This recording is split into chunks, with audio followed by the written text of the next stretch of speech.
우리가 신앙생활을 하는 데 있어서 중요한 것이 하나 있는데 그게 바로 원칙을 바로 세우는 겁니다. 원칙이 세워져야 한다. 바른 원칙이 세워져야 한다는 게 어떤 신앙에서뿐 아니라 우리 일상생활 속에서도 원칙이 분명히 있어야 합니다. 만약에 원칙이 없으면 마치 그런 거 있잖아요. 정돈되지도 않은 어떤 그런 이제 삶 아니면 내 몸에 맞지 않는 옷, 어울리지 않는 옷을 입고 있는 거와 똑같은 거예요. 원칙이 없다는 게. 원칙이 없는 삶이라는 거는 그냥 그저 먹고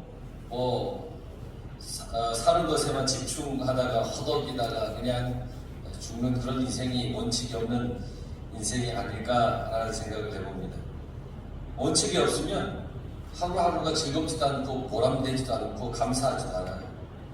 마지못해 사는 것과 같은 그런 마음이 원칙이 없는 인생인 그런 삶이다라고 하는 겁니다. 그러니까 원칙이 없다는 것은 어떤 나의 목적도 없고 목표도 없다는 얘기예요. 그러니까 삶이 재미가 없어요. 노숙자들이 자신들의 어떤 그 정신적인 병을 치료하기 위해서 연극을 시작을 했습니다.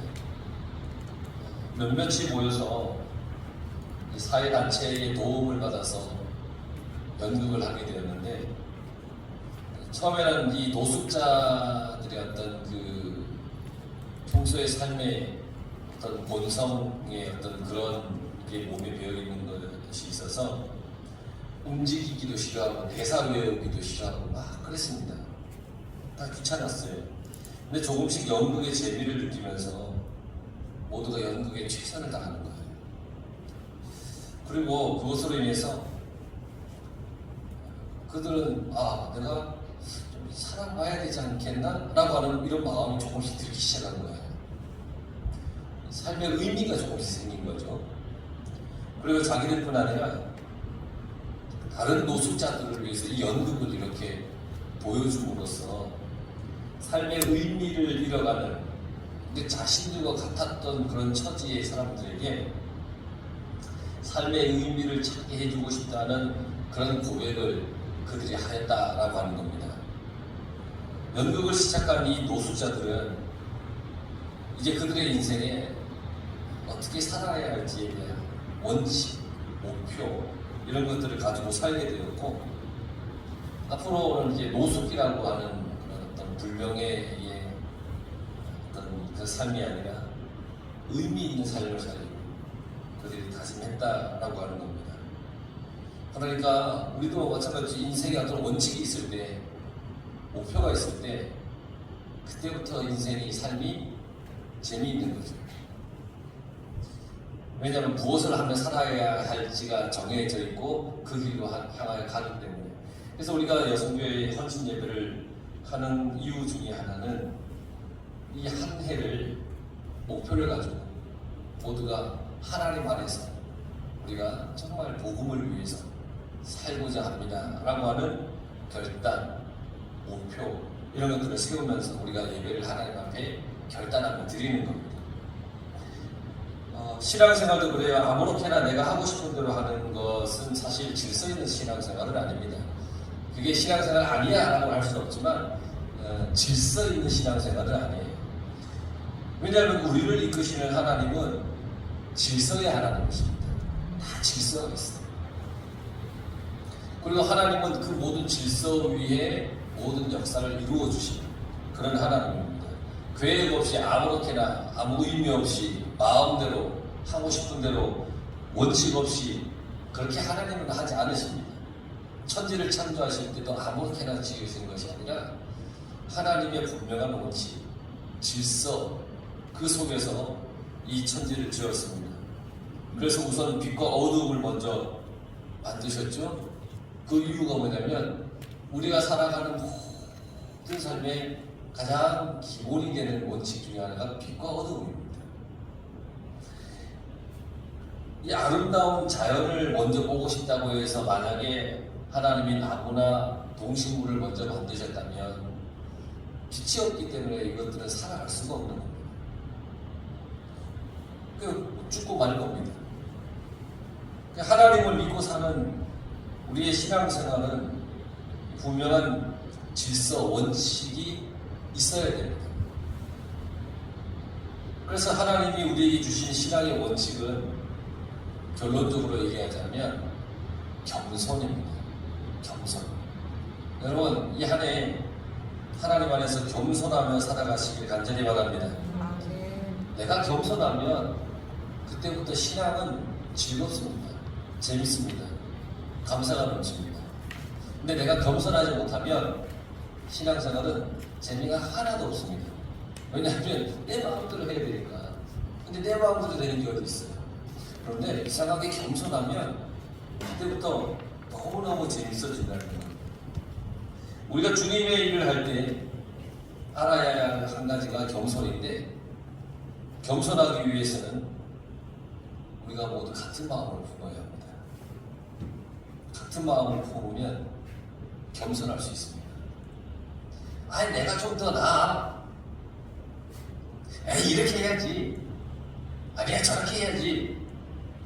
막 의견이 분분해지면 겸손할 수가 없습니다. 그런데 정확하게 어떤 것을 하나를 놓고 서로 마음을 같이 하면 겸손할 수 있습니다. 마음이 여러 가지로 나뉘어지면 제각각이 되어버리고 자기 주장만 계속해요. 자기는 맞고 다른 사람은 틀리다고 얘기해요.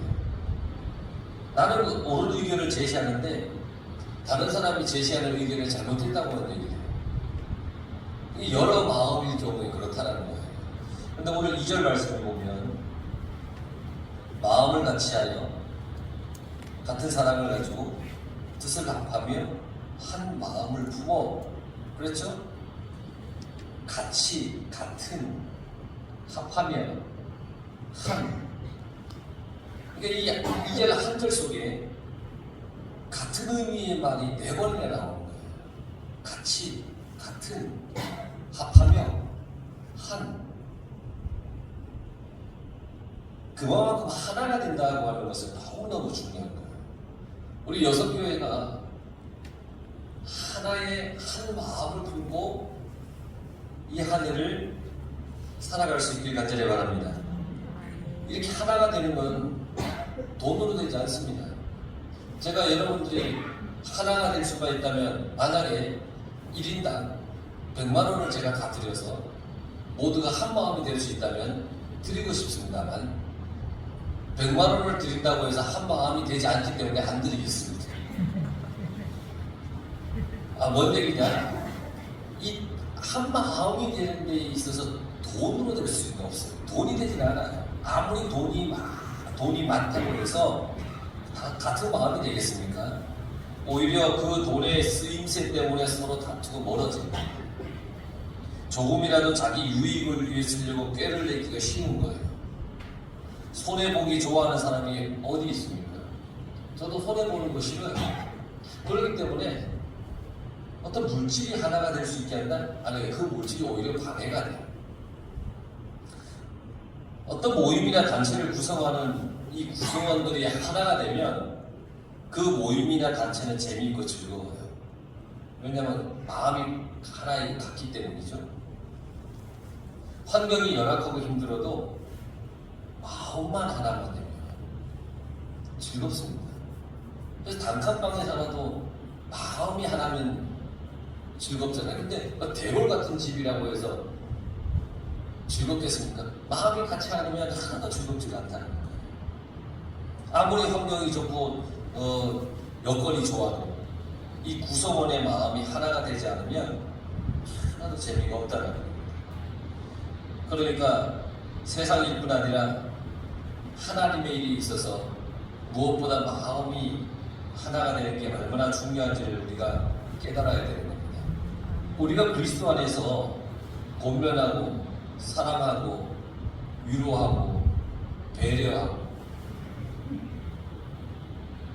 자비를 베풀고 그런 일을 같은 마음으로 해야 된다는 거예요. 같은 마음. 특히 교회에서 무슨 일을 할 때 자기 방식대로 하기를 원하는 경우가 많아요. 다 제각각 자기의 삶의 어떤 살아왔던 방법도 다르고 모습도 다르고 생각도 다르고 다 다르기 때문에 그래요. 그래서 부딪힐 때가 많아요. 사람마다 자기 방식이 있잖아요. 그리고 자기의 방식을 포기하는 게 참 쉽지가 않아요. 그래서 얼마나 어렵겠습니까? 그럴 때 가장 지혜로운 방법은 교회에 물어보고 방향을 잡아가는 게 가장 현명한 거예요. 이러니 저러니 막 하는 게 아니라 교회에 물어보고 그 위에서 방향을 잡는 게 가장 현명한 거예요. 구약의 이스라엘은 출애굽을 하고 나서 광야의 길을 걸어갔었어요. 광야의 어려운 힘든 그 여정을 한 걸음 걸어갔죠. 그들에게 문제가 생기면 그 문제를 해결할 수가 없는 문제가 생기면 스스로가 해결할 수가 없는 문제가 생기면 반드시 모세에게 그 문제를 가지고 나왔어요. 그리고 해결을 봤어요. 물론 모세가 모든 것을 다 감당하기 어려우니까 이후에 1000부장, 100부장, 10부장 이렇게 뒀죠. 중요한 것은 자신들에게 있어서 한 마음이 되지 않는 그런 문제가 생겼을 때 모세에게로 가지고 나와서 해결했다는 겁니다. 모세에게로 가지고 나왔다는 것은 하나님 앞에 가져 나왔다는 얘기입니다. 그렇게 해서 해결을 했습니다. 여러분, 규모가 크든지 작든지 교회의 일에 있어서 같은 마음이 되지 않으면, 한 마음이 되지 않으면 서로 겸손한 마음으로 나보다 남을 더 귀하게 여기고 낫다라고 여기는 그런 겸손의 마음을 우리가 품어야 된다. 근데 내가 더 높아 이런 마음을 품으면 안 그래도 한 마음이 안 되는데 더 갈라지고 나눠지는 거죠. 근데 이게 도저히 안 돼요. 방법이 없다.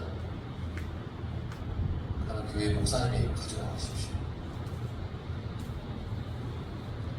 아멘을 안 하시는 거 보니까 목사님한테 가져가봐야 뭐 뾰족할 수가 있겠어. 가장 좋은 방법은 어쨌든 교회에서 성도들과 함께 하나님의 말씀으로 신앙생활을 해나갈 때 이끌어가는 목사님이 정해주시는 그 방향을 가지고 마음을 합하는 게 우선적으로는 가장 유익하다. 그렇다고 해서 목사님이 엉뚱한 방향을 정해주진 않아요. 간혹 이런 사람이 있어요. 내 의견을 무시하고 저 사람 의견만 들으시네. 그러면서 자기는 쏙 빠지는 사람이 있어요. 절대 그래서는 안 돼요. 자기의 의견과 다를 수도 있어요. 천권사님이 얘기했던 걸 목사님이 택해서 할 수도 있어요. 그런데 정말 목사님은 기도하고 말씀을 보고 그리고 정하는 거예요. 그러니까 우리가 교회에서 정해놓은 그 방향을 가지고 그 뜻을 가지고 함께 나가는 것도 너무너무 유익하고 중요하다는 것을 얘기하는 겁니다. 교회 생활에서는 한 마음을 품는 게 중요합니다. 그런데 그 한 마음을 품는데 엉뚱한 마음을 품게 하진 않아요. 하나님 말씀에 부합하게. 그러니까 그 말씀을 붙잡고 함께 나가는 게 너무너무 중요하죠. 그러면서 하는 말씀이 무슨 일이든지 허영이나 다툼으로 하지 말라고 했습니다. 허영으로 하지 마라. 허영이라고 하는 것은 알맹이 없는 자랑 같은 뜻이에요. 허영이 알맹이가 없는 자랑이에요.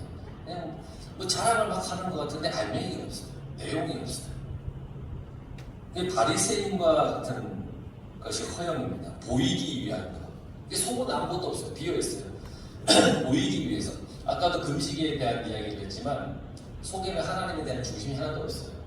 사람들에게 그냥 보이고 자랑하고 싶은 거예요. 이게 허영이에요.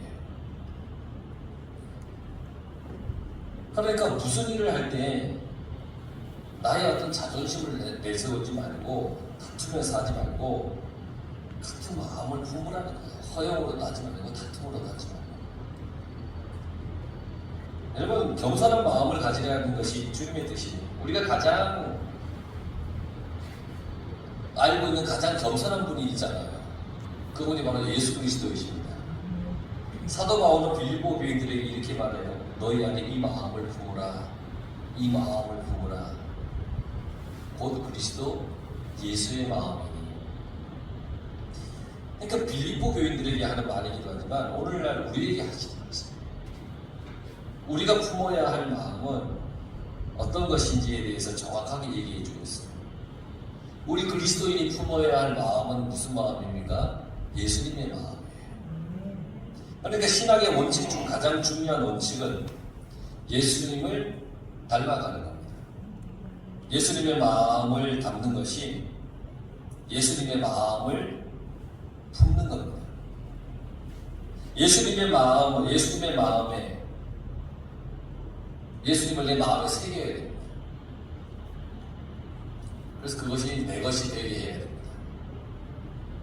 그렇다면 예수님의 마음이 뭐냐? 아까도 얘기했지만 바로 겸손과 순종의 마음이에요. 예수님은 하나님과 하나의 본체라고 그랬어요. 동등되이 여기시는 분이라고 그랬어요. 그런데 예수님은 그런 자리를 다 버리고 종의 형체를 입고 이 땅에 오셨어요. 종의 형체를 입었다는 것은 육신이 되어왔다는 거예요. 죄에 있는 육신의 모습으로 이 땅에 오셨다는 겁니다. 하늘의 모든 영광과 영화를 다 포기하고 내려놓고 사람의 모양으로 이 땅에 오셨습니다. 사람과 하나님은 비교할 수도 없는 상대 아닙니까? 비교라는 단어 자체로 쓰기가 부끄러울 정도의 그런 어떤 분 아닙니까? 하나님과 비교될 수 없는 인간의 모습으로 이 땅에 오셨던 거예요. 그리고 자기를 낮추시고 그리고 죽기까지 복종하신 분이 하나님이세요. 그래서 예수님이세요. 그게 바로 십자가에서의 죽음입니다. 십자가의 겸손. 복종으로 스스로 낮아지고 겸손해지고. 세상에서 스스로 낮아지려고 노력하는 사람은 드물 거예요. 내가 낮아져야지. 쉽지가 않아요. 자기보다 잘 나가는 사람이 있으면 괜히 배가 아프고 부러워하는 세상이죠. 괜히 시기하고 깎아내리려고 내가 높아지고 돋보이고 싶은 그런 마음이 너무너무 사람들이 많아요. 하지만 우리는 십자가의 그 낮아짐을 정말 많이 배워야 됩니다. 예수님께서 십자가를 부담스러워 하셔서 만약에 십자가를 지지 않았다면 아직도 우리는 죄의 허덕이며 죄의 노예 가운데 살아가고 있을 겁니다. 십자가는 가장 낮은 사람이 지는 거예요. 가장 비참한 모습을 각오해야 되는 거예요.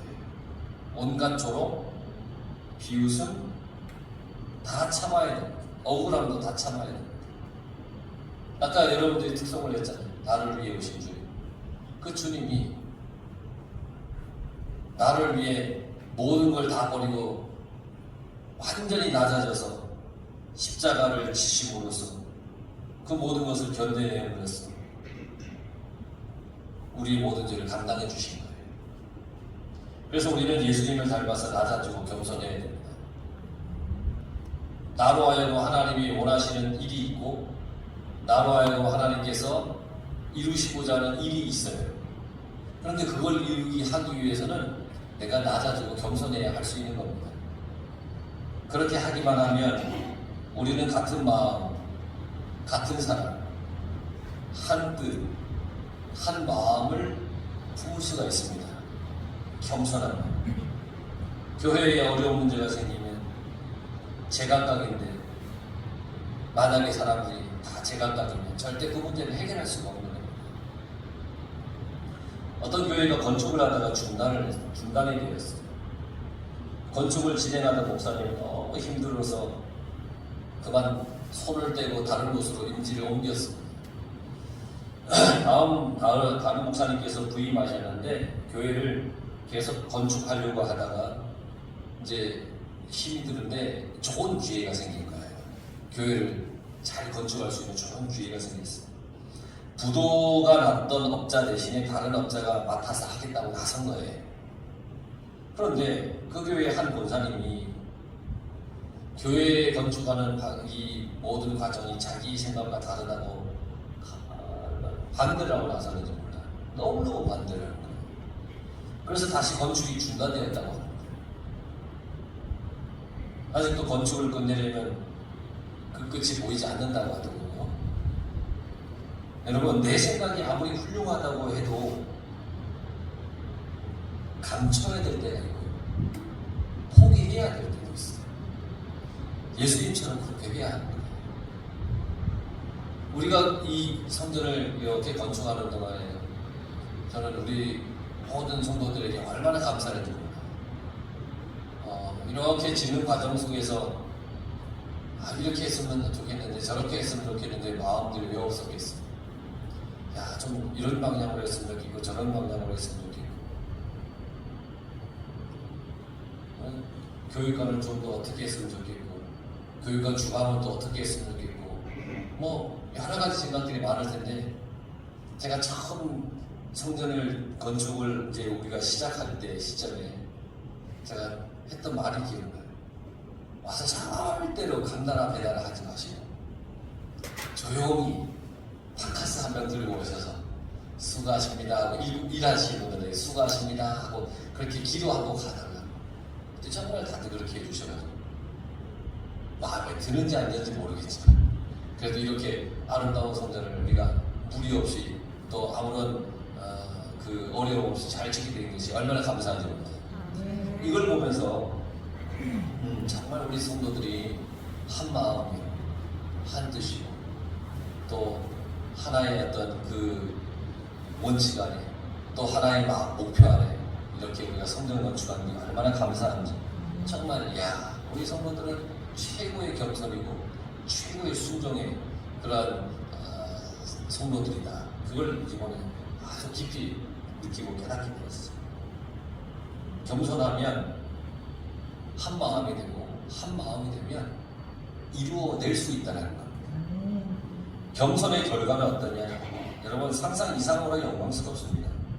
9절에서 11절에 보면 이러므로 겸손함으로 하나님이 그를 지극히 높여 모든 이름 위에 뛰어난 이름을 주사 하늘에 있는 자들과 땅에 있는 자들과 땅 아래에 있는 자들로 모든 무릎을 예수 이름에 꿇게 하시고 모든 입으로 예수 그리스도를 주라 시인하여 하나님 아버지께 영광을 돌리게 하셨느니라.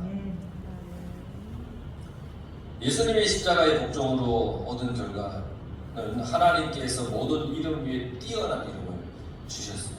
그래서 지금도 예수님의 이름을 우리가 부르는 것이고 예수님의 이름을 그 이름의 힘을 얻고 예수님의 이름을 통하여 우리가 구원의 축복을 누리며 살아가는 겁니다.